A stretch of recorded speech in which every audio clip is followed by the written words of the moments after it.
Pai, do Filho e do Espírito Santo. Amém. O anjo do Senhor anunciou a Maria e ela concebeu do Espírito Santo. Ave Maria, cheia de graça, o Senhor é convosco. Bendita sois vós entre as mulheres e bendito é o fruto do vosso ventre, Jesus. Santa Maria, Mãe de Deus, rogai por nós, pecadores, agora e na hora de nossa morte. Amém. Eis aqui a serva do Senhor, faça-se em mim segundo a vossa palavra. Ave Maria, cheia de graça, o Senhor é convosco. Bendita sois vós entre as mulheres e bendito é o fruto do vosso ventre, Jesus. Santa Maria, Mãe de Deus, rogai por nós, pecadores, agora e na hora de nossa morte. Amém. O Verbo divino se fez carne e habitou entre nós. Ave Maria, cheia de graça, o Senhor é convosco. Bendita sois vós entre as mulheres e bendito é o fruto do vosso ventre, Jesus. Santa Maria, Mãe de Deus, rogai por nós, pecadores, agora e na hora de nossa morte. Amém. Rogai por nós, Santa Mãe de Deus, para que sejamos dignos das promessas de Cristo. Oremos, infundi, Senhor, em nossas almas a vossa graça, como vos pedimos, para que nós, que pela anunciação do anjo viemos a saber o mistério de vossa encarnação, paixão e morte de cruz, cheguemos um dia à glória eterna dos céus pelo mesmo Cristo, Senhor nosso. Amém.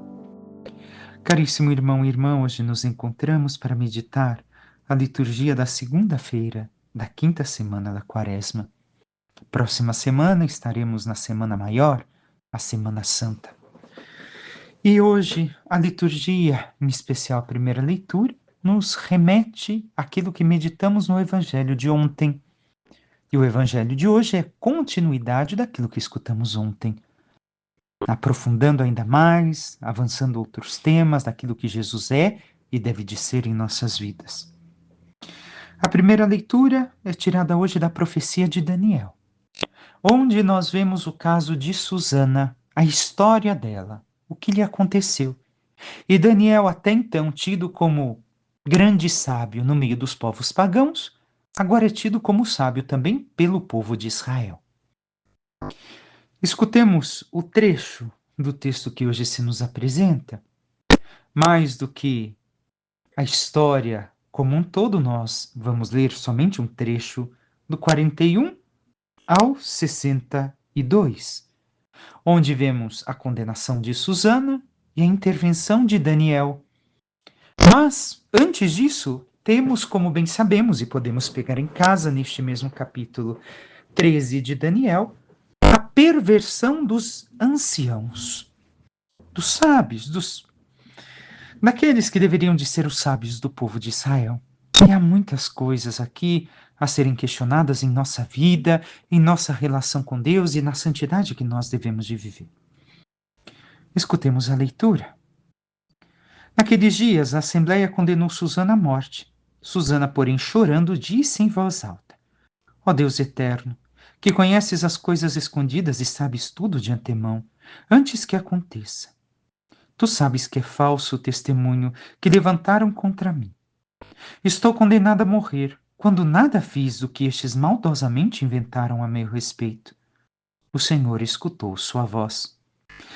Enquanto levavam para a execução, Deus excitou o Santo Espírito de um adolescente de nome Daniel. Assim, devemos de ter presente algumas coisas aqui. Sabemos muito bem que o coração destes anciãos eram pervertidos. Os dois têm um coração corrompido e são juízes. Seu coração está longe de Deus e do amor de Deus, e por isso só produz corrupção e falsidade. Susana, sendo uma esposa plenamente fiel, ela também é a imagem daquele pequeno Israel fiel ao Senhor. O Israel que permanece fiel a Deus, que o ama, que não o troca por nada. E aqui caberá também a nós distinguirmos quem somos em nossa vida diante deste texto com sinceridade, não com falsidade. Porque muitas vezes não somos sinceros na nossa reflexão. E o coração de Susana, diferente do coração dos dois anciãos, é cheio de bondade e confiança em Deus. Não obstante as contrariedades e injustiça. Não perde a coragem, mas confia no Senhor e na verdade. que ao final triunfa, como ouvimos a própria prece de Susana. E aqui o que tem a ver conosco, este texto? Tem a ver em vários sentidos. Um primeiro ponto de reflexão que questiona em relação a quem somos dentro do texto, se os anciãos ou Susana, ou aqueles que são fiéis ao Senhor, deve de nos levar a refletir que aquilo que está dentro de nós condiciona nosso modo de olhar a realidade e as pessoas ao nosso redor. Devemos de ter isso presente. Se o nosso coração só vê corrupção, e corrupção aqui não é financeira, hein, meu irmão, minha irmã? Se só pensa nos prazeres da vida, nos prazeres, perdão a expressão, mas deve de ser dito, de índole sexual, de índole materialista, de índole financeira, é assim que enxergamos tudo à nossa volta. E como está o nosso interior? Basta olharmos como enxergamos tudo à nossa volta e vemos como o nosso interior está enxergando as coisas. O nosso coração está condicionado a estas coisas mundanas, humanas, prazerosas, pecaminosas, corruptas em relação à santidade de Deus? O nosso coração, como diz Susana, é cheio de bondade e confiança em Deus, cheio de busca de santidade, e por causa de olharmos para Deus e o amarmos de uma forma de total entrega, nós também enxergamos tudo à nossa volta com o olhar de Deus. Recordamos ontem a nossa meditação? Que Jesus queria que olhassem aquela mulher adúltera com o seu olhar, aqueles que a condenavam. E aqui também há mais coisas a serem vistas. Por quê? Porque esses anciãos queriam que Susana lhes desse o prazer físico pecaminoso, ou seja, o adultério, para que não fosse condenada à morte. Porém, Susana permanece fiel. Somos nós quem, diante desse texto? Aqueles que querem corromper as coisas e até mesmo os ensinamentos de Deus para termos um pouco de satisfação e prazer pessoal?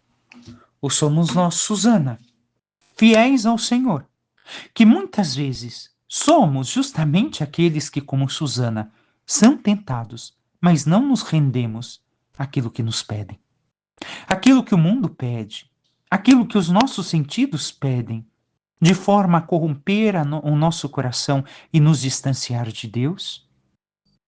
Susana confiou em Deus, mesmo com tudo aquilo que lhe acusavam, porque sabia que era injusto. Sabia que, se Deus não viesse em seu socorro, ela poderia morrer apedrejada, como a mulher de ontem do Evangelho. Porém, Susana não voltou atrás, não cedeu ao pecado para evitar uma morte física, uma condenação humana. E eu e você, meu irmão, minha irmã, como temos agido diante de tudo aquilo que o mundo nos propõe? Temos cedido ao mundo para não sermos humilhados, não sermos acusados, excluídos, não sermos rebaixados. Temos cedido ao mundo e negado a Deus e sido infiéis ao Senhor. Ao contrário de Susana, ao contrário daquilo que o povo fiel de Deus deve ser como Susana. Nós devemos de nos questionar se permanecemos inocentes, apesar de tudo aquilo que nos condenam, nos apontam, ou se nós cedemos simplesmente para vivermos bem com os demais, para vivermos bem com este mundo. Susana não cedeu. Susana preferiu permanecer fiel a Deus e fiel ao seu esposo, justamente para ganhar a graça de Deus, do que negar a sua fidelidade e viver um adultério e um abandono de Deus para não ser colocada em praça pública e acusada e excluída Susana preferiu ser morta pela sua fidelidade do que adulterar, para conseguir simplesmente se safar diante dos homens, viver bem com os homens. E aqui está nos questionando a nossa fé e a nossa vida espiritual, mais uma vez, o Senhor. Nós temos permanecido fiéis ao Senhor, apesar de nos condenarem, de nos apontarem o dedo na cara, de nos excluírem, de nos perseguirem, de serem injustos conosco? Ou nós ainda queremos permanecer de bem com o mundo? Permanecer de bem com as pessoas que são infiéis ao Senhor e querem o nosso mal eterno, o nosso mal físico e eterno? Qual é a nossa posição, meu irmão, minha irmã? Ou somos ainda pior, como disse, aqueles que têm o coração corrupto, longe de Deus e do seu amor, e querem corromper as coisas para viver uma vida satisfatória e prazerosa, para viver de bem com todos, imitar a todos nesta vida? Nos questionemos e vejamos se a nossa fidelidade a Deus existe. Se estamos suportando tudo por nosso amor a Deus, como Susana, o seu amor a Deus e o amor ao seu esposo. Nós devemos de ser esta esposa do Senhor, recordemos? Vivendo esta fidelidade como seu povo, na santidade, apesar de qualquer coisa que nos possa suceder. Olhemos os mártires, olhemos os santos, e ali encontramos Susana outra vez.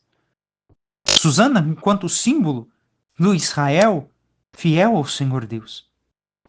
Não quer ofender ao Senhor e nem denegrir a sua honra, a sua santidade. Sua solução é nobre e digna ao mesmo tempo, apesar de extremamente dolorosa. E nós queremos ser nobres e dignos, apesar do que tenhamos que sofrer, das dores que tenhamos que passar, das perseguições, calúnias, difamações por causa da nossa fidelidade ao Senhor, a vida espiritual, a oração, a santidade. Nos questionemos. E então, o Senhor suscitou o espírito a um adolescente de nome Daniel, e ele clamou em alta voz: Sou inocente do sangue desta mulher. Todo o povo voltou-se para ele e perguntou: Que palavra é esta que acabas de dizer? De pé no meio deles, Daniel respondeu: Sois tão insensatos, filhos de Israel? Sem julgamento e sem conhecimento de causa verdadeira, vós condenais uma filha de Israel? Voltai a repetir o julgamento, pois é falso o testemunho que levantaram contra ela. Todo o povo voltou apressadamente, e outros anciãos disseram ao jovem: Senta-te no meio de nós e dá-nos o teu parecer, pois Deus te deu a honra da velhice. Deus te deu a verdadeira sabedoria. O idoso deveria de ser sábio, mas infelizmente nos nossos tempos, o que encontramos é que cada vez diminuem o número de idosos sábios, porque se renderam àquilo que o mundo oferece e não viveram a sabedoria da velhice, a sensatez da velhice, a sabedoria que Deus dá. São muitos insensatos, cada vez aumenta mais o número, porque os jovens que estão se tornando anciãos, idosos, vivem ainda com esta mentalidade distante de Deus. E assim, vendo que ele estava imbuído do Espírito Santo, chamam a Daniel no meio deles e Daniel fala: Mantende os dois separados longe um do outro e eu os julgarei. Separados, Daniel chamou um deles e lhe disse: Velho encarquilhado no mal, agora aparecem os pecados que estavas habituado a praticar. Fazia julgamentos injustos, condenando inocentes e absolvendo culpados quando o Senhor ordena: Tu não farás morrer o inocente e o justo. Pois bem, se é que viste, diz-me a sombra de que árvore os vistes abraçado. Ele respondeu: A sombra de uma aroeira. Daniel replicou: Mentiste com perfeição contra a tua própria cabeça. Por isso, o anjo de Deus, tendo recebido já a sentença divina, vai rachar-te pelo meio. E então vemos aqui que o primeiro responde aroeira. Uma aroeira chega a uns 10, 12 metros de altura. E por que isso é importante? Porque vamos ver o segundo e depois voltamos a algumas coisas que colocou este ancião. Mandando sair este, ordenou que trouxessem o outro, raça de Canaã e não de Judá. A beleza fascinou-te, a paixão perverteu teu coração. Era assim que procedíeis com as filhas de Israel, e elas, por medo, sujeitavam-se a vós. Mas uma filha de Judá não se submeteu a essa iniquidade. Agora, pois, dize-me, debaixo de que árvore os surpreendestes juntos? Ele respondeu, debaixo de uma azinheira. Qual é a importância? A aroeira chega de 10 a 12 metros, a azinheira 20 metros, o dobro de altura. Teria como então confundir em uma árvore? Sabemos pelo texto, porque estamos fora do texto, se nós não lermos as menções que fazem os idosos ao lermos o início do texto, nós não percebemos, não saberíamos esse fato que eles estão tramando contra esta filha de Israel. Mas somente pelo julgamento, eles que não viram esse fato, estão sabendo agora. Por quê? Porque um diz uma árvore que tem a metade da altura da outra. Não tem como ser confundidas ambas as árvores. É impossível. Então se percebe a mentira dos dois. E então Daniel retrucou: também tu mentiste com perfeição contra a tua própria cabeça. Por isso o anjo de Deus já está à espera com a espada na mão para cortar-te ao meio e para te exterminar. Vemos que ambos se encantaram com a beleza da filha de Israel e perverteram assim o seu coração, e por causa disso queriam levá-las ao pecado como já haviam feito com outras que cederam por medo. Assim devemos de ver que também faz o mundo, o tentador conosco. Ele quer, por ver a beleza daquilo que refletimos de Deus em nós, também destruir em nós esta beleza, nos colocando de que forma? Da mesma forma dessas mulheres, por receio, por medo daquilo que pode acontecer na minha vida social, eu vou ceder a certas coisas, enquanto Deus me diz que não posso e não devo. Devo ser-lhe fiel.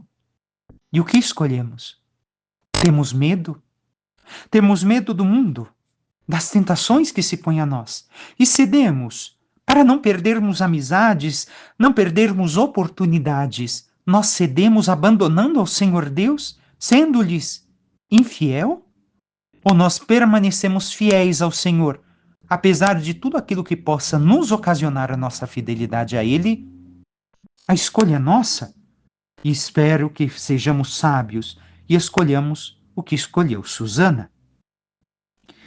E assim toda assistência pôs-se a gritar com força, bendizendo a Deus que salva os que nele esperam. Vemos que Susana confiou no Senhor. Foi humilhada, foi levada em praça pública como a pecadora de ontem do Evangelho, adúltera, mas ela não havia pecado. E apesar de tudo que sofreu, confiou no Senhor. E agora todo o povo louva ao Senhor, vendo que a salvou. Ela confiou e nós confiamos, apesar de tudo aquilo que é contrário, todos os ventos contrários e injustiças que passamos? Muitas vezes não. Mas ao olharmos as histórias bíblicas, devemos de recordar que devemos de ter esta confiança. O Senhor nos salvará se buscamos ser fiéis. Não no tempo que nós queremos e do modo que nós queremos. Algumas vezes, talvez como Susana, sejamos levados em praça pública injustamente, passemos vergonha, humilhação, mas o Senhor realizará a sua obra no tempo certo. E todos verão a glória de Deus, como este povo que agora louva a Deus. E então voltaram-se contra os dois velhos, pois Daniel os tinha convencido por suas próprias palavras de que eram falsas testemunhas, e agindo segundo a lei de Moisés, fizeram com eles aquilo que haviam tramado perversamente contra o próximo. E assim os mataram, enquanto naquele dia era salva uma vida inocente.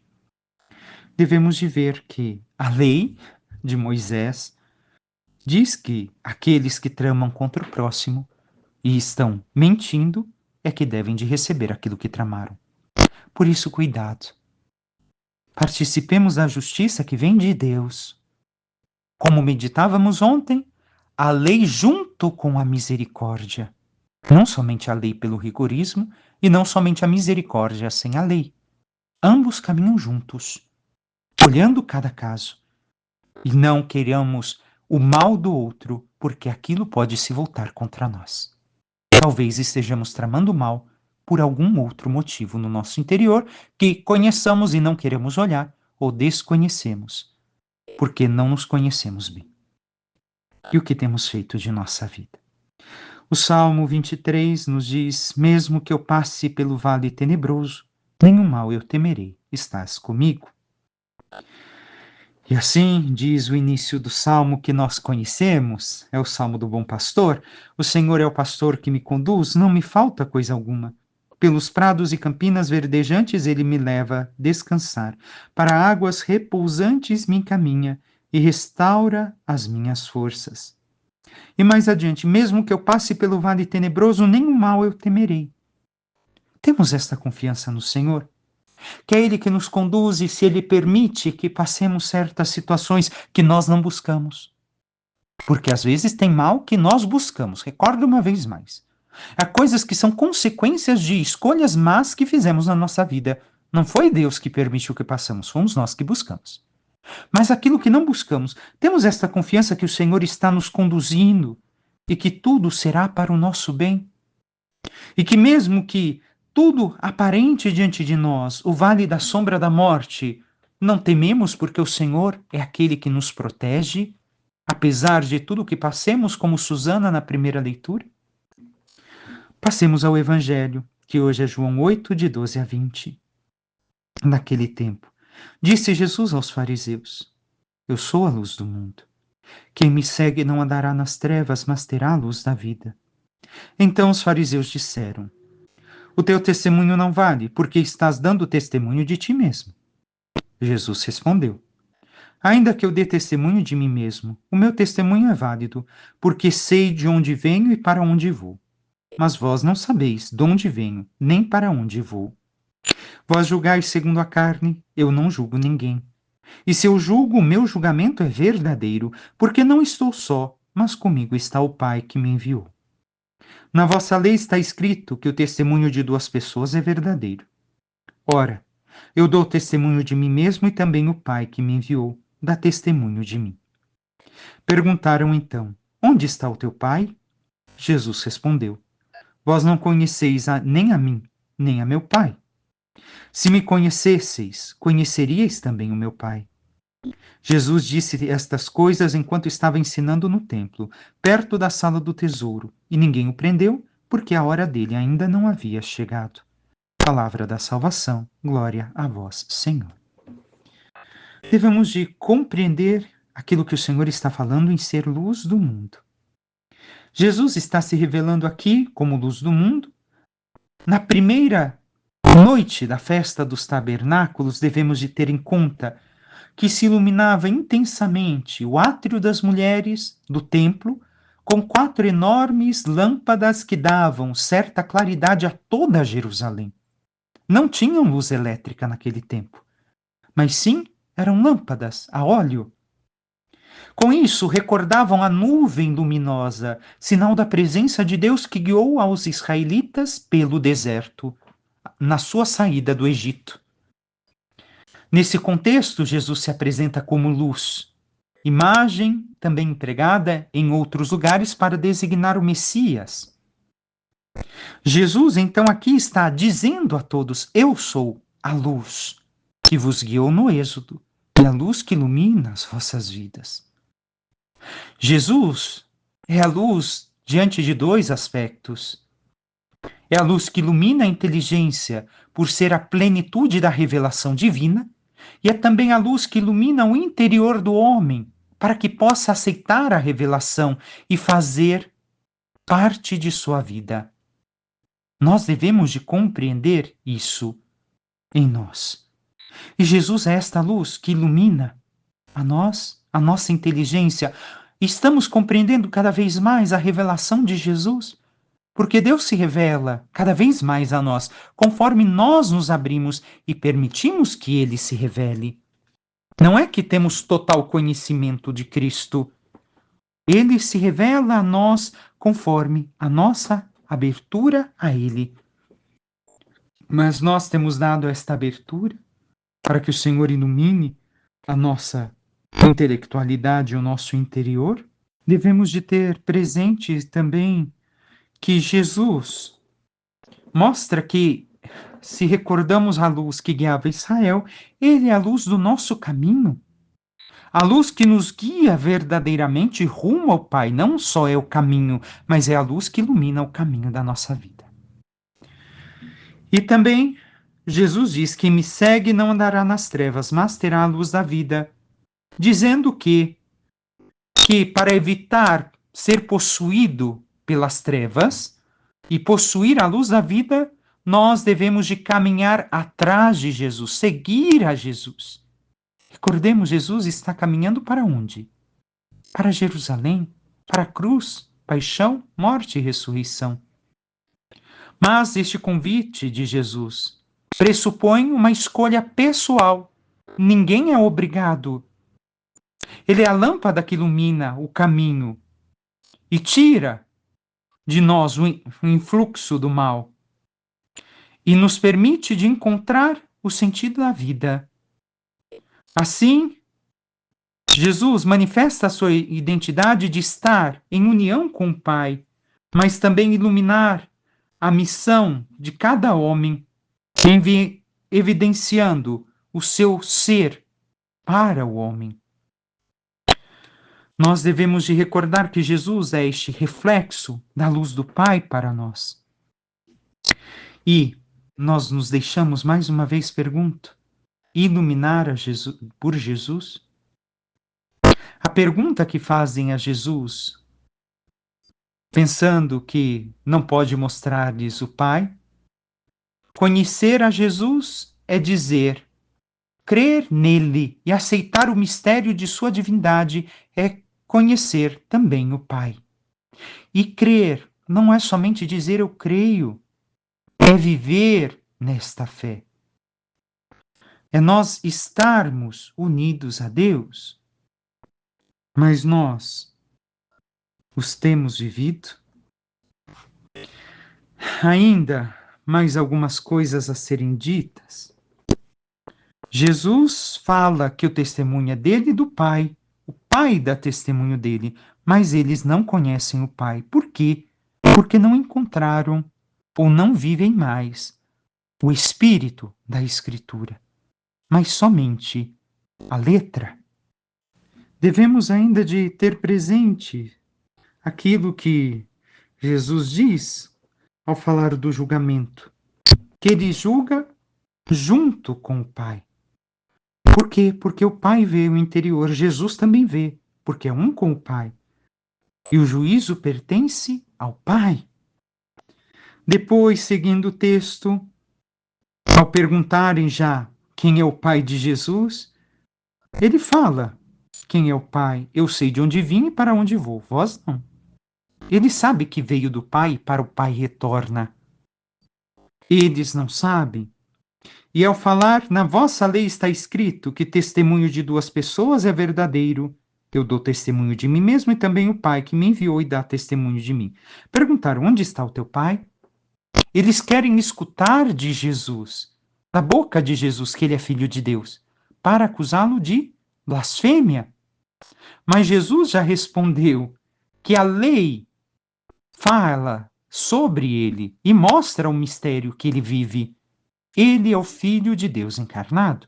Além quanto o Pentateuco, devemos de ter claro não somente os 10 mandamentos. Todo o Pentateuco fala também de Jesus. E assim, eles não conhecem a Deus porque refutam o Filho de Deus, o próprio Jesus, na pessoa do profeta. O rosto de Deus é visível naquele de Jesus de Nazaré. Isso Jesus fez, diz o texto, perto da onde estava ensinando no templo, perto da sala do tesouro. Mas, na verdade, o nome do lugar é outro. Ensinando no templo no lugar do gasofilácio. E ninguém o prendeu porque não era ainda chegada a sua hora. O que significa gasofilácio? Nós devemos de entender o que significa esta palavra. Ali é o lugar em que existiam vários postos destinados a recolher as oferendas dos fiéis. Se achavam situados entre o átrio das mulheres. Ali se recolhia as oferendas que os fiéis faziam. E é ali que Jesus está ensinando a estes fariseus. Então, o questionamento a cada um de nós hoje é: conhecemos verdadeiramente o Pai? Jesus é verdadeiramente a luz que ilumina a nossa vida? É a luz que guia os nossos passos, para onde caminhamos, aquilo que vivemos, aquilo que pensamos, aquilo que conquistamos na nossa existência? Ou não? Ou como os fariseus, nos deixamos levar simplesmente por uma ideia carnal de Deus, esquecendo-nos do sobrenatural e da vida eterna? Peçamos à Santíssima Virgem Maria, nossa Mãe, que interceda por cada um de nós e nos ajude a vivermos plenamente a entrega ao Senhor, escutando suas palavras e permitindo que com seus ensinamentos Ele guie nossas vidas verdadeiramente, para que totalmente envolvidos por sua graça e vivendo na fidelidade a Ele, vivendo a santidade, mereçamos um dia alcançar a glória dos céus. Louvado seja nosso Senhor Jesus Cristo, para que sempre seja louvado. Por intercessão da Santíssima Virgem Maria, de todos os santos e anjos de Deus, desça sobre vós, vosso trabalho, vossas famílias e tudo que vos pertence, a bênção do Deus Todo-Poderoso, Pai e Filho e Espírito Santo. Amém. Um santo e abençoado dia a todos.